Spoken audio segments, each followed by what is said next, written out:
Good morning, students. So, in chapter number 1, already I had studied about the quantization of the charges. Okay, and today we are going to discuss about the Coulomb's law in its vector form. Already in the junior classes in 11th standard in chapter gravitation, you have studied about the gravitational force acting between the two objects. According to the Newton's law of gravitation, every object in a universe attract another object with a force which is directly proportional to the product of their masses and inversely proportional to the square of the distance between them. The Coulomb's law for electricity is also similar to that law, but here the electric charges are experiencing both the types of the forces, attractive as well as repulsive. So according to the Coulomb, so what he stated that the force acting between 2 point-like stationary charges is directly proportional to the product of their charges and inversely proportional to the square of the distance between them. So let Q1 and Q2 be the two charges and R is the distance between them. Then we can say that the force is proportional to product of Q1 Q2 and inversely proportional to 1 by R square. Okay, so F is proportional to Q1 Q2 upon R square, and to remove this proportionality we have to put some constant K. Okay, so here the two charges Q1 Q2 separated by distance R.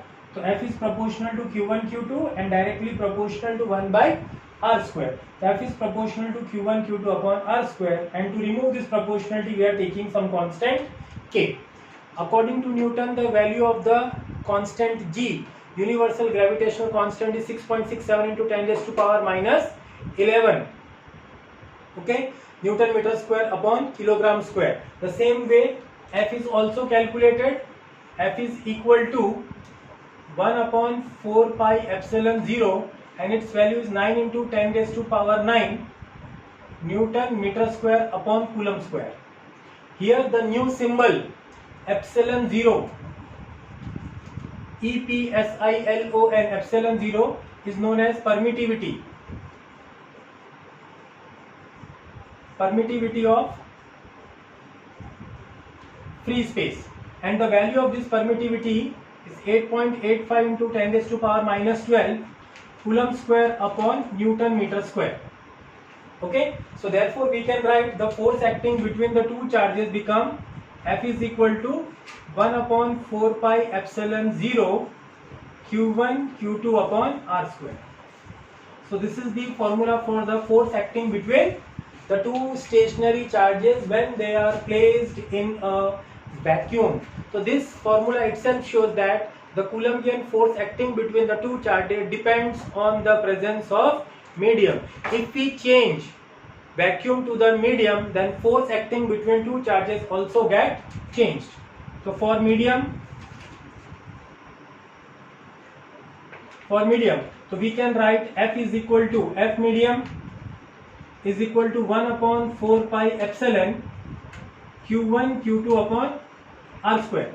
So epsilon 0 is for free space and epsilon for medium.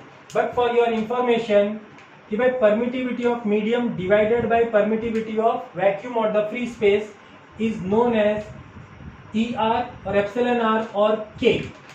So here K is known as dielectric constant. What it is called? Dielectric constant. And epsilon R is known as relative permittivity. It is called relative permittivity. So therefore we can also write that epsilon is equal to K times epsilon 0, and F medium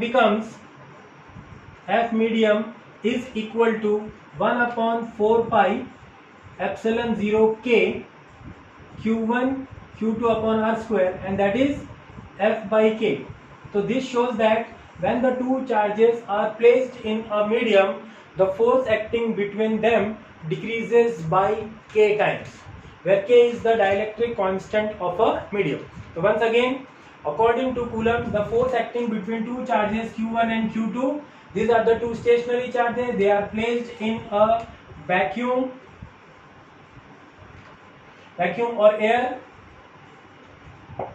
Okay, so force is directly proportional to Q1, Q2, proportional to 1 by R square. Combining the above two, F is proportional to Q1, Q2 upon R square, or F is equal to K, Q1, Q2 upon R square, where K is the proportionality constant. Value of the K is calculated as 9 into 10 raised to power 9 Newton meter square upon Coulomb square. Here epsilon 0 is known as permittivity of free space, and the value of this permittivity 8.85 into 10 raised to minus 12 unit Coulomb square upon Newton meter square.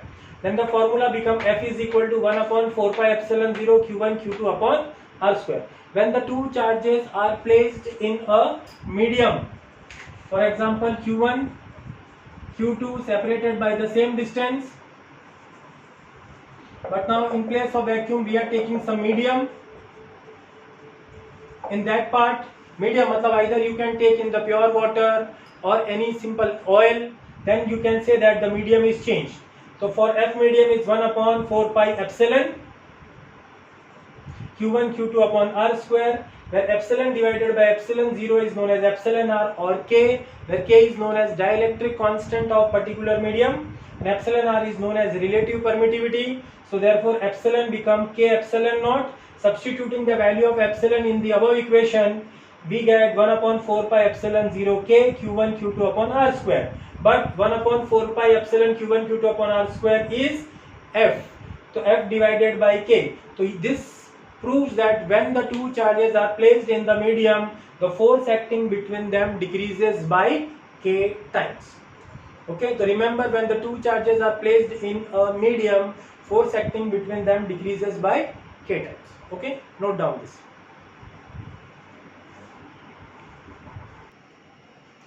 Now we are taking the Coulomb's law in its vector form. So in vector form, in a Cartesian coordinate system in xy plane, we are taking two charges Q1 and Q2 separated by a distance R. Okay, where position vector R1 and position vector R2 gives the position of 2 point charges Q1 and Q2 respectively, and position of charge Q1 with respect to Q2 is given by vector R12. Vector R12 is equal to R1 minus R2, final position minus initial position, and direction of R12 is given by unit vector R12, that is vector divided by its own magnitude. Now we have to find out the force. So how much is the force acting on Q1 by Q2? The force acting on Q1 by Q2, simple, force acting on 1 by 2. So K Q1 Q2 upon R square. In which direction the force is acting? In the direction of the unit vector R12. Similarly, we are talking about force acting on Q2 by Q1. Force acting on Q2 by Q1. So therefore we can write F21 same K Q2 Q1 upon R square with the direction of R21. So from this equation we can say that here direction of R21 is opposite of direction of R12. R12 and R21 are in opposite directions, so therefore we can say that F21 is equal to mod of F12. These two forces are equal in magnitude, that is K Q1 Q2 upon R square, but opposite in direction. F21 is negative of F12, equal in magnitude but opposite in direction, and obeys Newton's third law of motion.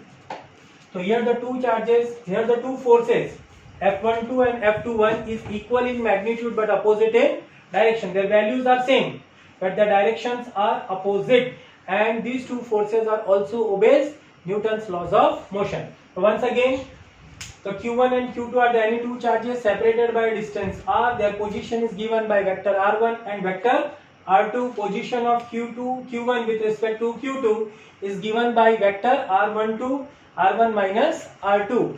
So first of all we have to find out the force acting on Q1 by Q2. Okay, here two charges are similar, so they are applying the repulsive force.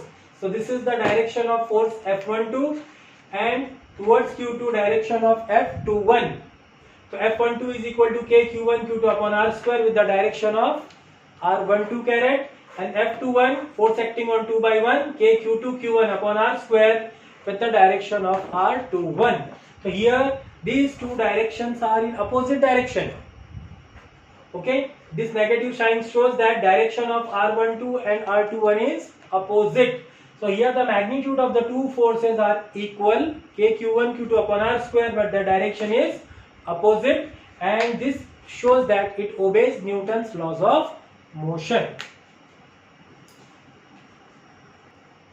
Now continue with the topic. Now we are taking principle of superposition.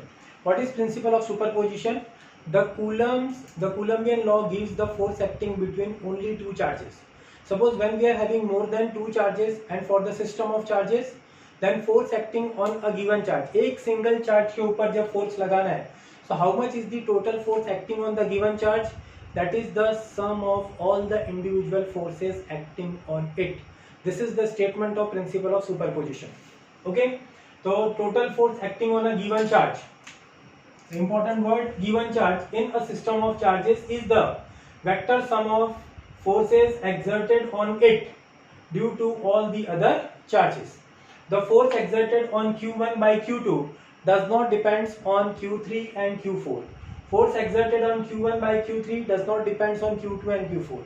Okay? अगर आप किसी को मिलके पीट रहे हो 4-5 जने, तो मैं कितना फोर्स लगाऊंगा, वो कितना फोर्स लगाएगा, वो कितना फोर्स लगाएगा, वो किसके ऊपर डिपेंड करेगा? Only on charge. Does not depends on the presence of other charges. So force acting on Q1 by Q2, Q3 and Q4. So how much is the total force acting on it? Force acting on 1 is equal to force acting on 1 by 2 plus force acting on 1 by 3 plus force acting on 1 by 4. So now we can write F1 is equal to K Q1 Q2 and distance between R12 square in the direction of R12 caret plus K Q1 Q3 upon R13 square in the direction of R31 caret and plus K Q1 Q4 upon R14 square in the direction of R14 caret. So what is common here? So K Q1 is common.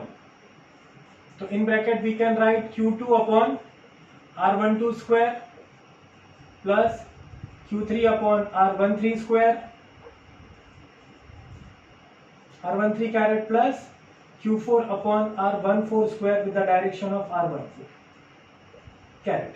Okay, or in short we can write in the summation KQ1 sigma Qi upon R1I square R1I caret. Okay, or we can also write the value of K is 1 upon 4 pi epsilon 0 where I is running from 1 से 4 तक. Okay, जिसमें 1 I is not equal to from 2 to 4, 2, 3 and 4. Okay, K की value Q1 upon 4 pi epsilon 0 sigma Qi upon vector R1 minus Ri whole square with the direction of R1I caret. So this is the expression for force acting on F1 by F2, or we can also write in general. So force acting on I, any charge, is given by Qi upon 4 pi epsilon 0 sigma I2 to 4 here, that is Qj, Ri minus Rj square Rij caret, and J is running from 1 से लेके n तक where J is not equal to I. So this is the general formula for principle of superposition. So important point for the principle of superposition is that the force acting on any charge does not depend on the presence of other charges. How much force Q2 applied, that does not depend on Q3 and Q4. The force exerted by Q3 does not depend on Q1 and Q4. Similarly, force exerted on Q1 by Q4 does not depend on Q2 and Q3. So in a system of charges, force acting on any given charge Q1 by Q2, Q3, Q4 is equal to the total force acting on it by all the other charges. This is the statement of principle of superposition, and resultant formula for any force acting on any charge Fi, K, Qi, sigma j running from 1 to n, j is not equal to I, in sigma Qj Ri minus Rj square in the direction of Rij caret. Okay, I hope you can able to understand Coulomb's law and its vector form and principle of superposition. If you have any doubt, you can call me on my number, okay, or you message me. Have a good day. Thank you.